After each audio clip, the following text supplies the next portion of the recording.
नमस्कार, मैं पारिजात मिश्रा आप सभी का अपने YouTube चैनल पारिजात लॉ क्लासेस में हार्दिक स्वागत करता हूं।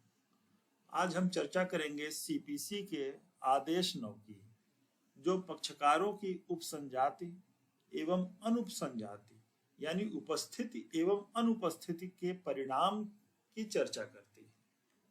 CPC का यह आज्ञापक नियम है कि वाद की सुनवाई के समय दोनों पक्षकार न्यायालय के समक्ष उपस्थित होने चाहिए। आदेश 9 वाद के पक्षकारों को सुनवाई के दिनांक पर या तो स्वयं या अपने अधिवक्ता के माध्यम से उपस्थित होने की अपेक्षा करता है। जब केवल वादी वाद की पुकार के समय उपसंजात होता है किंतु प्रतिवादी नहीं होता और वह सम्यक कारण भी नहीं बताता या पर्याप्त हेतुक नहीं बताता अपनी अनुपस्थिति का, तो ऐसी स्थिति में न्यायालय एक पक्षीय डिक्री वादी के पक्ष में पारित करता है। अब प्रश्न यह उठता है कि ऐसी एक पक्षीय डिक्री जो आदेश 9 नियम 6 के तहत वादी के पक्ष में पारित की जाती है, उससे पीड़ित प्रतिवादी को क्या क्या उपचार प्राप्त है।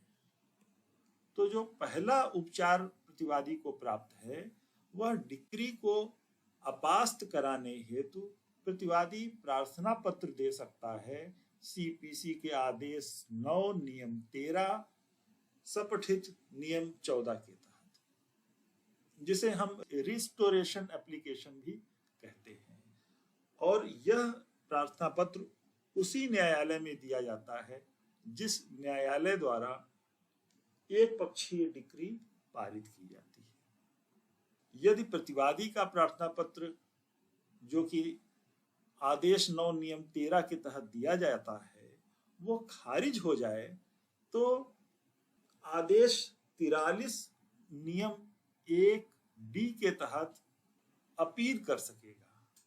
इस प्रकार यदि प्रार्थना पत्र स्वीकार कर लिया जाए तो वादी पीड़ित हो जाएगा और पीड़ित वादी ऐसे में पुनरीक्षण यानी रिवीजन धारा 115 के तहत या संविधान के अनुच्छेद 227 के तहत याचिका प्रस्तुत कर सकेगा। अब यह प्रश्न उठता है कि प्रतिवादी को क्या क्या उपचार प्राप्त होते हैं, जिसे हम एक सरसरी निगाह से देख सकते हैं कि सबसे पहला उपचार प्रतिवादी को अभी हमने बताया कि रिस्टोरेशन एप्लीकेशन दे सकता है ऑर्डर 9 रूल 13 के तहत। दूसरा यह कि वह अपील प्रस्तुत कर सकता है धारा 96(2) के तहत और रिव्यू कर सकता है, रिव्यू के लिए एप्लीकेशन दे सकता है 114 CPC की धारा के तहत जो कि आदेश 47 में है। और इसमें एक विशेष बात यह है कि यदि वादी कपट के आधार पर डिक्री प्राप्त कर लेता है तो प्रतिवादी साक्ष्य अधिनियम की धारा 44 के तहत डिक्री को अपास्त करा सकेगा।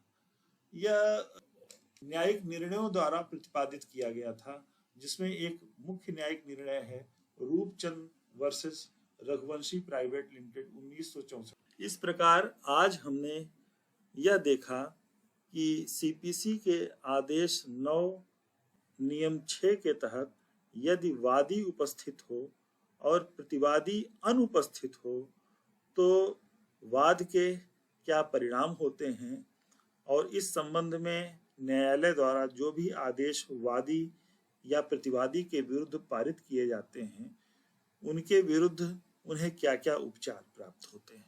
हमारी आशा है कि आप सभी को हमारा ये वीडियो पसंद आया होगा। यदि आप सभी को हमारा वीडियो पसंद आया हो तो इसे अवश्य लाइक करें, सब्सक्राइब करें और अधिक से अधिक शेयर करें। Thanks to all of you.